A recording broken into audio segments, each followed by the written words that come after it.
بسم اللہ الرحمن الرحیم۔ روزے کی حالت میں آنکھ میں لینس لگانا کیسا ہے؟ میں نے آنکھ میں لینس لگایا ہے اور اس کو سوتے ہوئے نکال دیا کرتا ہوں، اور لینس کو ایک خاص لیکوئڈ میں رکھنا پڑتا ہے، پھر اسی لیکوئڈ میں سے اٹھا کر آنکھ میں لگانا پڑتا ہے۔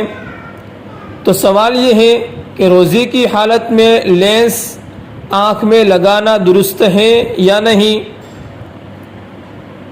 کبیر الدین: تو جواباً عرض یہ ہے کہ آنکھ میں لینس روزے کی حالت میں داخل کرنا جائز اور درست ہے، اور جو لیکوئڈ اس میں لگایا ہوا ہوتا ہے اس کے آنکھ میں جانے سے روزہ فاسد نہیں ہوگا، کیونکہ فقہاء نے لکھا ہے کہ آنکھ میں دوائی ڈالنا جائز ہے، اسی طرح سرما لگانا بھی جائز ہے۔